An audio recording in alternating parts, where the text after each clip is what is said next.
in honour of International Women's Day, we're hosting an event here at Publicis Television Centre in West London this afternoon. And the plan is for us to host fireside chat, we've got some panels, and then we're doing some workshops. We have around 200 women from across the different agencies coming together to our event. And one of the workshops that I'm going to be hosting is looking at imposter syndrome and how we can help ourselves manage that niggle that quite often inhibits our own career progression and shrinks our confidence. So the reason we're talking about imposter syndrome is because when we polled the cohort of women that are attending on what topics that they wanted to be inspired by or really get education on, imposter syndrome came up repeatedly.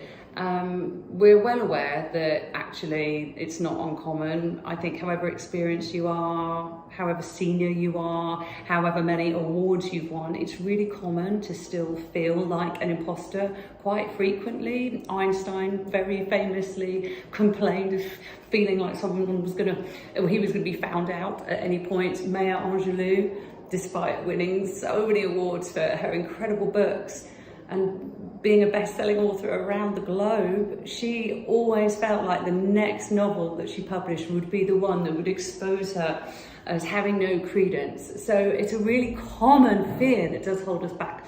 So the main point I'm going to make this afternoon is the fact that fear and curiosity cannot coexist.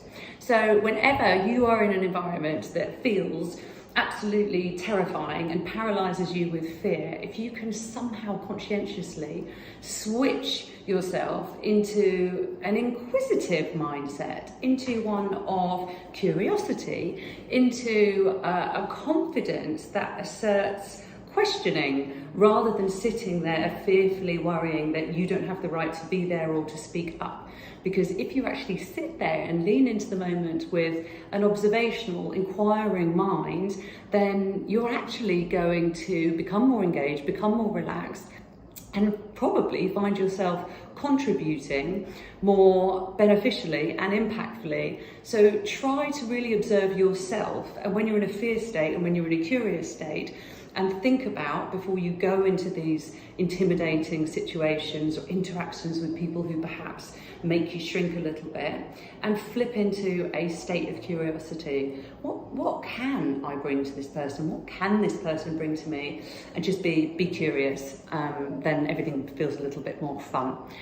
The other thing to do is really take that macro context that everybody is always thinking about themselves. The ego is a very dominant part of every psyche. And so whilst you might be sitting there in that room, in whatever environment it is, thinking that everybody is scrutinizing how you look, how you sound, your grammar, even how loudly you breathe, they are absolutely not paying any attention at all. So just try to just shrink that fear of everybody judging you. It's just your own projection. They really are not. They're thinking about themselves.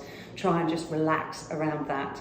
And then finally, that inner critic that is always telling you you're not good enough, and you're too stupid, and don't say that, or here you go again, embarrassing yourself.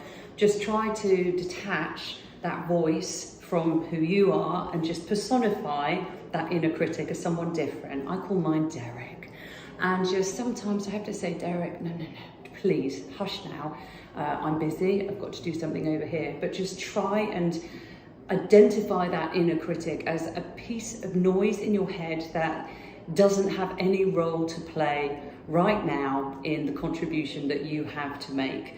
It's something that needs to be silenced. It is there to protect you. That inner critic actually comes from part of our primeval conditioning that was all designed to ensure that we wouldn't be ostracized from the tribe. So we are programmed to want to stay and remain part of the community. So it's a normal part of the brain, but actually it gets triggered inadvertently, and it's not something we should pay attention to in this day and age.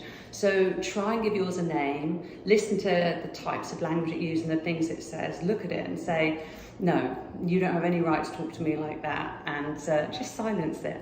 And you might find that that helps you feel a bit more confident again. So all sorts of ideas, and I'm going to be discussing this with lots of lovely ladies in a couple of hours, and I'm sure I'll report back with some footage of how the event has gone. But I hope this has been helpful in the meantime. Don't forget to find my blog, Flourish O'Clock, the newsletter I publish weekly on LinkedIn. There's an article around squashing this fear of judgment on there, so read the full article. And I hope this is helpful. Okay, and happy International Women's Day, and let's celebrate women and men every day.